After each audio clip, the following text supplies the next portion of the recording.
Good morning, good afternoon, good evening, depending on where you are in the world. It's good to see you today. Welcome to Kingdom Fundraisers Live. I'm Willie Peterson, your host. Everybody calls me Pastor Willie.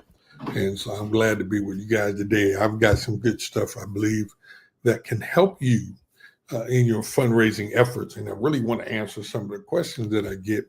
If you all know by now, every week that we fall line on here, I don't know if I said that right, but if we go online right here, our goal is to give you tools that you can actually use in your fundraising efforts. Many people talk to me, and one of the things that this episode today is about where to find funding for your nonprofit and the difference between fundraising and grant writing. When I'm talking to a lot of people, they're talking to me about finding grants, getting grants. I need a grant. I want a grant. And I want to show you the difference today between the two because most of us don't want just grants. Really, we don't need just grants. We need both. We need to have fundraising efforts as well as having grant writing efforts. So today I kind of want to talk about that. In fact, I've created a 3-part series that's going. We're going to begin today and hopefully next Wednesday and week after conclude this 3-part series on where to find funding for your nonprofit. It is the beginning of the year. I know you're looking for funding for the rest of the year. Many of us have programs that we want to get funded at least for this year, or maybe you have a summer program that you want to get off the ground. And how do you raise the money? How do you make the connection to get the money for that program? Also, how do you have full year-long fundraising campaigns? We need campaigns. We don't just need spot-on grant writes, because sometimes you'll get a grant, but it's not there for you next year. Then what do? We found that as an example, one of the organizations I'm talking to out of Kansas, they got funded last year. They're not being funded in that area now. And so we're looking for other funding. So one of the goals is, how do we create an ongoing fundraising campaign that will sustain your organization much longer than just looking for something right now? Good morning, Brother Mark. How are you today? I'm glad to see you. Mark Chua is my VA. He is my business partner here at Kingdom Fundraisers, along with his wonderful wife, Doris. Tell everybody we said hello. I'm glad to have you join us today. As always, I always look forward to you. By the way, you can double check your message today. I sent something good for you and Miss Doris to check out. Now, I don't want to spend a lot of time just talking about you and I because there's a lot we want to get to you all. And we want to make sure that you all become a part of the Kingdom Fundraisers Network. You're going to make sure you follow me on Linktree, linktr.ee. Mark's going to post that here in a minute. We want to make sure you follow us and that you support us. Why? And become friends of our webpage. Become friends of our Facebook page. Become friends of our YouTube channel. Become a friend, or when we say friend, we're talking about subscribers to those things that we do. Let's support each other. Share this with your network and help strengthen the network community. It's interesting that you posted that because one of the other individuals I was on today, Brother Mark, said to me that, for example, the 1-minute prayer ministry that we do on Wednesdays, Mark and I and Doris and Ella, what we do on Wednesdays, the lady, she actually happens to be in South Africa right now. And we were having a conversation by text message or on Messenger. And I asked her, have she shared that with any of her people? And she said, well, no, I didn't know I could. Well, I'm letting everybody know today. You can share this website with this page with your friends. Check out my social media links at Linktree. Share it with your friends because I know funders or fundraisers who want to know more information. And we want you to be a part of our community right here at the Kingdom Fundraisers Network. We're going to also give you the opportunity. Look who's on here today, everybody. This is my younger brother. Blessings to you. He calls me Bishop P. Love you for the work you're doing. Love you, man, and ain't nothing you can do about it. It is great to have my brother on here with me. You see that great picture of him? Standing, he's a fine young man. He really is. Good to see you. Tell your wife hello and everybody there in California. He's out in LA. So it's 9:06 a.m. for him, and he's joining me today. But again, getting to the point, I want you all to be a part. Go to my website if you have some questions that you want answered as it relates to fundraising and grant writing. You can go to wepeatinc.com. You can click on it there and you'll be able to connect with me and schedule a session with me, a strategy session, one-on-one for about 30 minutes. We have a conversation about what you do. And then you can also do an assessment. You do the assessment. And what I'll do is I'll take that organizational assessment and I'll try to find out how to match funders to your mission. There's a lot we can do if you follow that. And then subscribe to my YouTube channel, Ask Pastor Willie at YouTube. You can go there, subscribe. Guess what? All of my videos, both here and my 1 minute prayer videos, all of them are on that page. So the lessons that we're learning, that you're learning every week, you can go right there and get them. It's a part of our Kingdom Fundraisers network. Okay. So don't forget to go there and join our page. Thank you for sending those posters up there in the mark. Now, today, again, I want to get into that. It's going to be a busy day for me. And I ask you guys to pray for me. It's been kind of rough sleeping here. I got these pains, but I'm doing all right. And I'm grateful for that. Listen, let's have a conversation. And I'm going to come back here. I'm going to switch pages for me. You'll be able to watch me. But I want to get to this page because I want to talk briefly about, where to find funding for your nonprofit and the fundraising. What's the difference specifically in fundraising versus writing grants? Okay. Let me ask the question. If you ever wondered where the money was hiding for your nonprofit, have you ever wondered where's that, how to get it? Where's the beat? Back in the day, they used to use that commercial. Where's the beat? So that's what we're doing today, trying to break that down. Where to find funding for your nonprofit. Now, the biggest misconception that most of us have is funding versus grant writing. Many nonprofits come to me and as I said earlier, I need a grant. But the truth is, if your nonprofit is going to survive I should say it this way, your nonprofit is not going to survive on grants alone. And if you think that, you're at risk because when grants are over, so is the funding. And they may fund you this year. They may even fund you a year or two. But in many cases, grants are written for a season. 1 year, 3 year, 5 year, and then they're gone. Or if administrations change like we have going on right now, some of the funding opportunities or organizations or businesses or agencies, they may no longer be there. So if that funding is no longer there because the agency is gone, what are you going to do? And so, again, we want to help you do so. Let me explain the difference. Fundraising is about relationships and ongoing financial sustainability. I always talk about going from startup to sustainability, how to help your organization get your vision off paper and onto the pavement and be sustainable so that you can continue to move on, even if the funding for that one program is gone.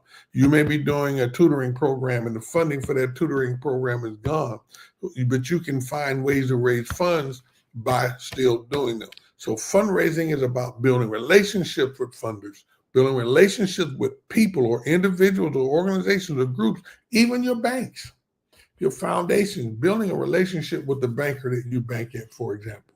If you're going to the Home Savings and Loan Bank and that's where you bank at, and you're doing your deposits weekly or your organization is getting grants and they're going direct deposit, there's usually a community person at your bank. Maybe not at your branch, and most branches have them. But if they're not at your branch, maybe the regional branch has that community person.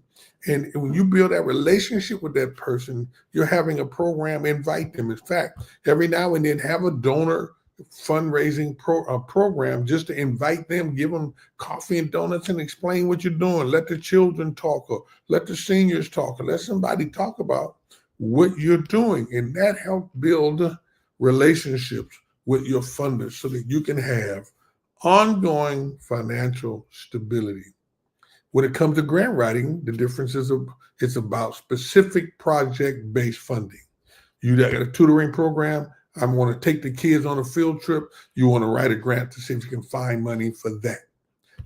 If there's a grant out there, an RFP, which is a request for proposals, or a NOFA, notice of funding available from different organizations. If you have that going on, then what you're able to do is apply for that funding. And when you apply for that funding, you're able to, again, write that grant for that specific need. When you write that grant for that specific need, you get funded and you provide the service, report for that service, and then you're able to move and get that done. So what I want you to understand, the key takeaway here is the most successful nonprofits do both. They don't depend on just one, they do both.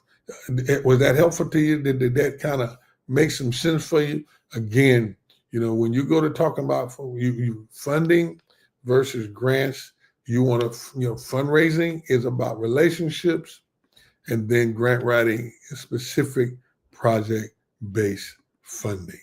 Those are the things that you want to take away from what we were just talking about. All right.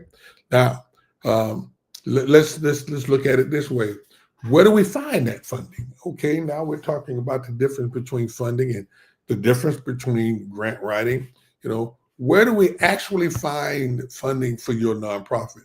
Let me help you out. I got 10 ways to do that today. So we're going to talk about, again, where do you actually find funding for your nonprofit? One of the first way, and let me tell you this first way is about 80% of nonprofit revenues come from what we call individual donors or individual giving. Did you know that? 80% of most nonprofit revenues come from individual donors. I tell people all the time, that's why I talk about being a fundraiser, not just a grant writer.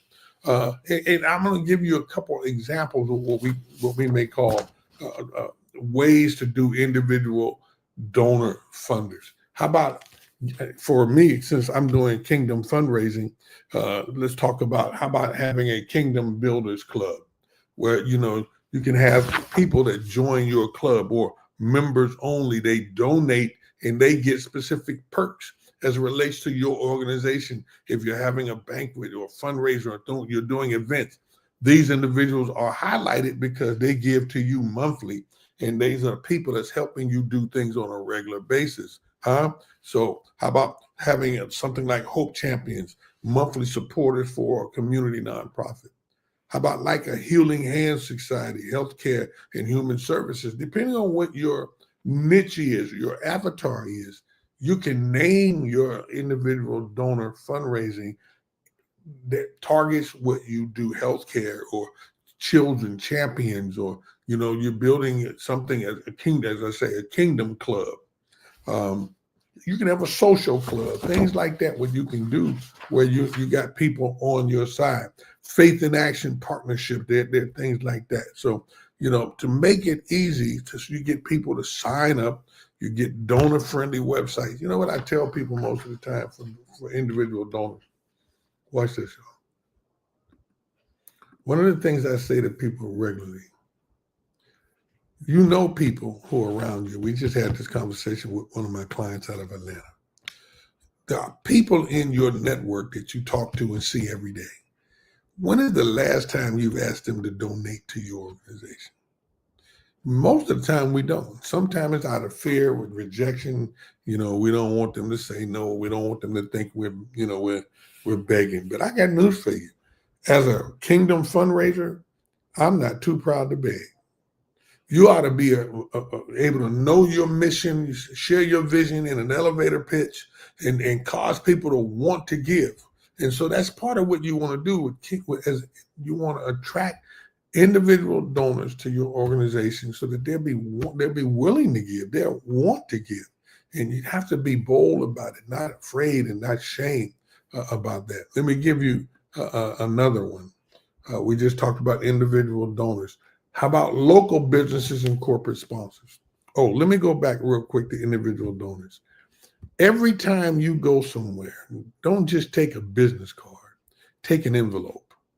Get you some envelopes made with your organization's name on it as a return, as a mailing address.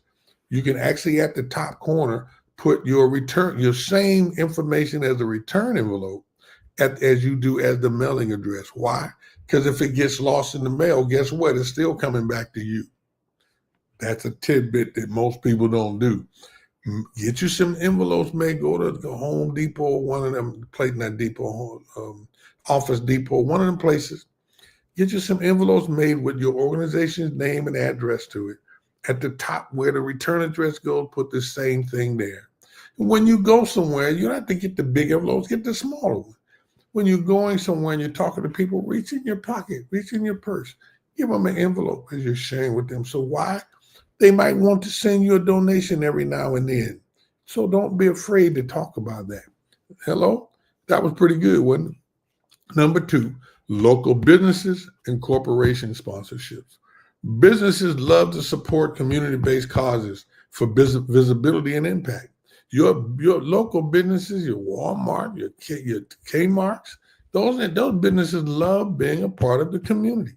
If they don't just give you cash, they may give you goods. They may give you in-kind services. If you're holding a banquet, if you're holding an event for youth outside and you're doing something to draw people's attention to what you're doing, those individuals, organizations may send people to help man tables, pass out food, play with the children, do booths.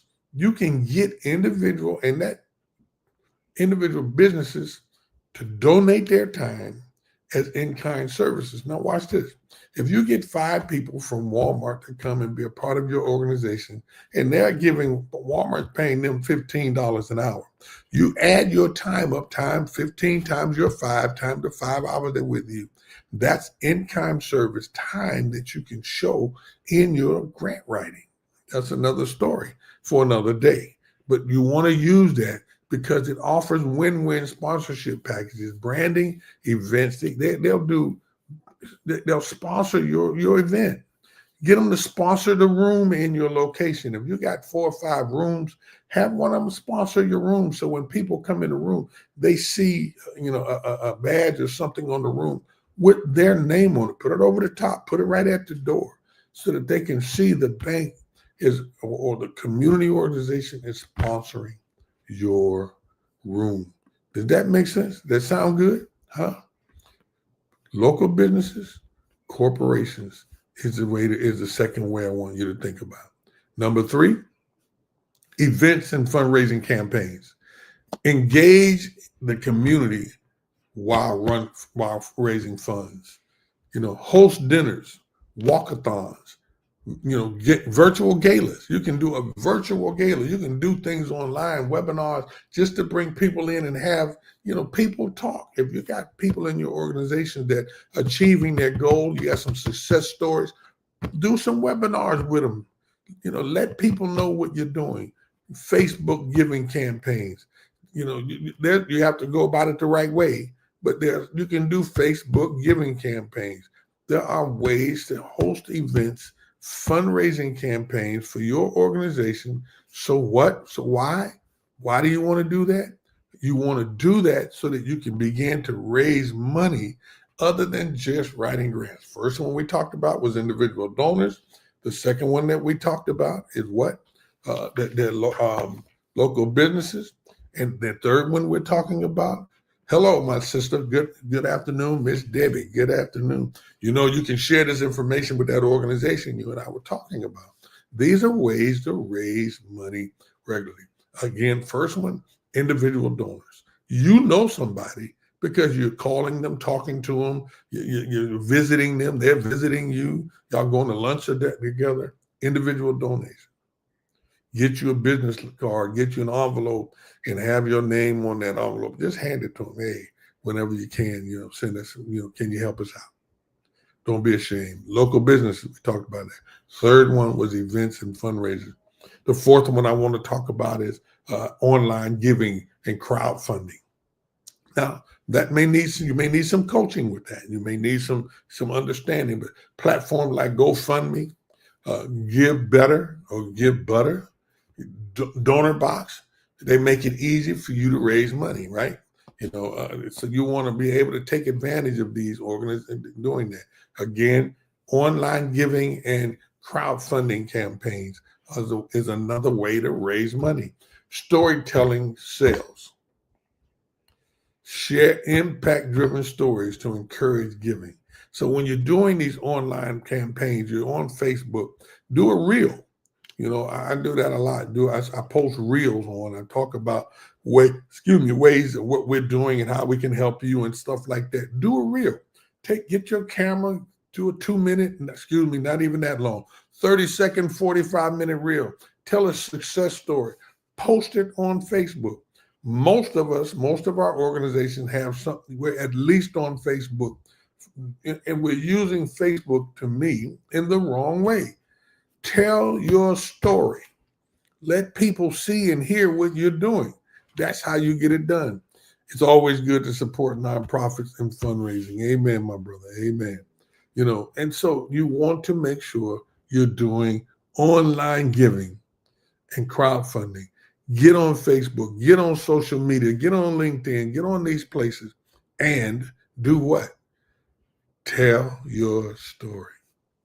And don't forget to ask. There's a thing that we do. It's called CTA. Remember this. Mark, post that. CTA, call to action. You want to always tell your story, but you also want to give them a call to action. Ask them to give. You have not because you ask not. You have not because you ask not. Don't be afraid to ask somebody to give. Number 5, there it is. You got a storytelling. You got to do 5 was a part. Storytelling was a part of number 4, actually. My brother, he on it. Number 5 is actually major donor, now legacy giving. Now we're getting into the larger campaigns. Large gifts create a long-term sustainability.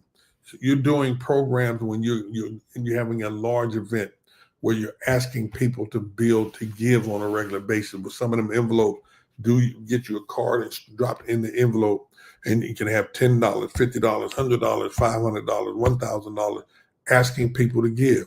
Having events once or twice a year where you're asking people to buy tables at $250 to $500. Listen, y'all, don't think that's too small to ask for.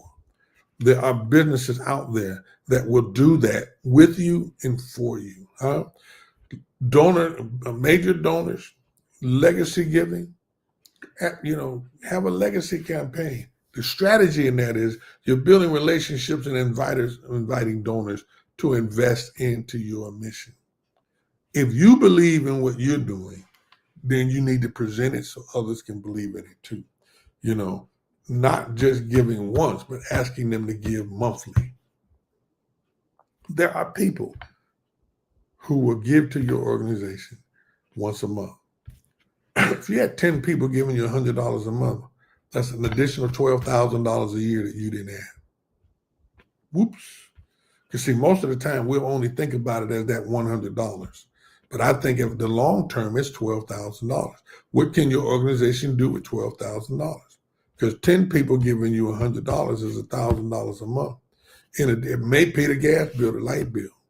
It might buy some furniture. It might buy some supplies. And most of this type of money, by the way, is money that goes into your operating expense. And it's not designated money. See, when you write a grant, that grant is designated money. You have to spend that money where you said you would spend it.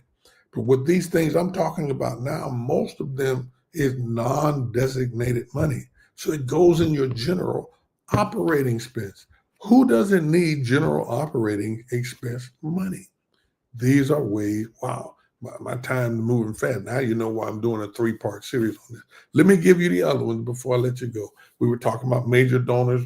Now, number 6, churches and faith-based grants. Yes, as a faith-based organization, there are funders out there that will fund your vision.